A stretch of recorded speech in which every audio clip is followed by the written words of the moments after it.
കേരളത്തിലെ പുതുപ്പള്ളിയിലടക്കം ഇന്ത്യയിലെ 6 സംസ്ഥാനങ്ങളിലെ 7 സീറ്റുകളിലേക്കുള്ള ഉപതെരഞ്ഞെടുപ്പിൽ ഇന്ന് മികച്ച പോളിംഗ് ആണ് രേഖപ്പെടുത്തിയിരിക്കുന്നത്. കേരളത്തിലെ ഏറ്റവും ജനകീയനായ രാഷ്ട്രീയ നേതാവും പുതുപ്പള്ളിക്കാർക്ക് എന്നും പ്രിയങ്കരനുമായിരുന്ന ഉമ്മൻചാണ്ടിയുടെ മരണത്തെ തുടർന്ന് നടന്ന പുതുപ്പള്ളി ഉപതെരഞ്ഞെടുപ്പിൽ മികച്ച വോട്ടിംഗ് ശതമാനം രേഖപ്പെടുത്തിയിരിക്കെ ഇടത് വലത് മുന്നണികൾ വലിയ ആത്മവിശ്വാസത്തിൽ തന്നെയാണ്. എന്നാൽ ഇടത് സ്ഥാനാർത്ഥിയേക്കാൾ ഒരുപടി കൂടിയ മേൽക്കൈ വലത് സ്ഥാനാർത്ഥിയും ഉമ്മൻചാണ്ടിയുടെ പുത്രനുമായ ചാണ്ടി ഉമ്മന് തന്നെയാണെന്ന് പുതുപ്പള്ളി മണ്ഡലത്തിൽ ആകമാനം മുഴങ്ങിക്കേൾക്കുന്നത്. ജീവിച്ചിരുന്ന ഉമ്മൻചാണ്ടിയേക്കാൾ മൺമറഞ്ഞ ഉമ്മൻചാണ്ടിയുടെ വ്യക്തിപ്രഭാവത്തിന് പൊതുജനങ്ങളിൽ നിന്ന് കിട്ടിക്കൊണ്ടിരിക്കുന്നത് സമാനതകളില്ലാത്ത ആദരവും പിന്തുണയുമാണ്. അത് സ്നേഹമായും പ്രാർത്ഥനകളായും പുതുപ്പള്ളിയിൽ നിറഞ്ഞു നിൽക്കുന്ന ഘട്ടത്തിലാണ് ആരെയും അമ്പരപ്പിച്ചുകൊണ്ട് 6 മാസത്തിനുള്ളിൽ മാത്രം നടത്തേണ്ട ഉപതെരഞ്ഞെടുപ്പ് ഉമ്മൻചാണ്ടി മരിച്ച് 1.5 മാസത്തിനുള്ളിൽ നടന്നത്. തെരഞ്ഞെടുപ്പ് പ്രഖ്യാപിച്ച് മണിക്കൂറുകൾക്കുള്ളിൽ കോൺഗ്രസ് പാർട്ടി തങ്ങളുടെ സ്ഥാനാർത്ഥിയുടെ പേര് ഔദ്യോഗികമായി പ്രഖ്യാപിച്ചെങ്കിലും അതിനു മുമ്പ് തന്നെ പുതുപ്പള്ളിക്കാർ ചാണ്ടി ഉമ്മനെ തങ്ങളുടെ സ്ഥാനാർത്ഥിയായി മനസ്സിൽ പ്രഖ്യാപിച്ച് കഴിഞ്ഞിരുന്നു. ആ മേൽക്കൈ പര്യടനത്തിന്റെ എല്ലാ ഘട്ടത്തിലും നിലനിർത്താനായത് തന്നെയാണ് ചാണ്ടി ഉമ്മന്റെ വിജയ സാധ്യതകൾക്ക് ആക്കം കൂട്ടുന്നത്. 2016ലെയും 2021ലെയും നിയമസഭാ തെരഞ്ഞെടുപ്പിൽ പിണറായിയും കൂട്ടരും പടച്ചുവിട്ട നട്ടാൽ കുരുക്കാത്ത സോളാർ നുണകൾ വിശ്വസിച്ച പലരും ഉമ്മൻചാണ്ടിയെ തെറ്റിദ്ധരിച്ചിരുന്നു.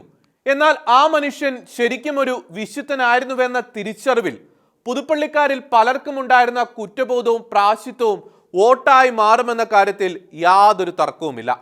അഴിമതിയിലും സ്വജനപക്ഷപാതത്തിലും ധൂർത്തിലും മുങ്ങിക്കുളിച്ച പിണറായി ഭരണത്തിനെതിരായുള്ള ഭരണവിരുദ്ധ വികാരം കൊടുമ്പിരി കൊണ്ടിരിക്കെ അതിലേക്ക് കൂട്ടിച്ചേർക്കപ്പെട്ട മാസപ്പടി വിവാദങ്ങളും കത്തി നിൽക്കെ വന്ന ഈ ഉപതെരഞ്ഞെടുപ്പ് ഇലക്ഷൻ ഫലം CPM-ന് കൂനിന്മേൽ കുരുവായി മാറുമെന്ന കാര്യം ഉറപ്പാണ്. വികസന മുരടിപ്പെന്ന പേരിൽ എടുത്തുകാട്ടിയതും പുണ്യാളൻ വിവാദവും ചീറ്റിപ്പോയപ്പോൾ CPM അച്ചുവിന്റെ വാച്ചും ചാണ്ടിയുടെ ചെരുപ്പും പൊക്കിക്കാട്ടി ശക്തമായ തിരിച്ചടികൾക്ക് ശ്രമിച്ചെങ്കിലും അതും അവർക്ക് തന്നെ തിരിച്ചടികളായി മാറുകയായിരുന്നു. ഭരണകൂട സ്തുതിപാഠകരായ ചില ചാനലുകൾ നടത്തിയ പരസ്യ ചർച്ചകളാകട്ടെ അവരെ തന്നെ തിരിഞ്ഞുകൊത്തുക കൂടി ചെയ്തപ്പോൾ കേരളത്തിലെ പൊതുജനങ്ങളുടെ കാലിക ഹീറോ മാത്യു കുഴൽനാടന്റെ പുതുപ്പള്ളി സന്ദർശനവും അടുത്ത മുഖ്യമന്ത്രിയാകണമെന്ന കേരളം ആത്മാർത്ഥമായിട്ട് ആഗ്രഹിക്കുന്ന വിശ്വപൗരൻ ശശി തരൂരിന്റെ റോഡ് ഷോയും ചാണ്ടി ഉമ്മന് ഉണ്ടാക്കിക്കൊടുത്ത ഹൈപ്പ് ചെറുതല്ലാത്തതാണ്. കലാശക്കൊട്ടിനു മുമ്പ് ഇടത് സ്ഥാനാർത്ഥിയുടെ ഭാര്യ കൊടുത്ത മാനനഷ്ട കേസിലും പിന്നെ ചികിത്സാ വിവാദത്തിലും വലത് മുന്നേറ്റത്തിന് ദുർബലമായ തടയണകൾ തീർക്കാനുള്ള ഇടത് ശ്രമങ്ങളും കാര്യമായി ഏറ്റില്ല എന്ന് വേണം പറയാൻ. അതുകൊണ്ട് തന്നെ മഹാ അട്ടിമറി സംഭവിച്ചില്ലെങ്കിൽ 53 വർഷം തുടർച്ചയായി ഉമ്മൻചാണ്ടിയിരുന്ന പുതുപ്പള്ളി MLA-യുടെ സീറ്റിൽ ഇനി മകൻ ചാണ്ടി ഉമ്മൻ ചരിത്ര ഭൂരിപക്ഷത്തിൽ തന്നെയിരിക്കും. ആ പദവി സ്വന്തമാക്കാൻ ജയ്ക്കിനിയും എത്ര വർഷം കൂടി കാത്തിരിക്കണമെന്ന് പുതുപ്പള്ളിയിലെ ജനം തന്നെ തീരുമാനിക്കട്ടെ. ഇത്തവണ കൂടി ജയ്ക്ക് തോറ്റാൽ 3 തവണ തുടർച്ചയായി ഒരേ മണ്ഡലത്തിൽ തോറ്റ സ്ഥാനാർത്ഥി എന്ന അപൂർവ ബഹുമതി സ്വന്തമാക്കി വീണ്ടും ജയ്ക്ക് ചാനലുകളിലെ അന്തി ചർച്ചകളിലേക്ക് മടങ്ങേണ്ടി വരും.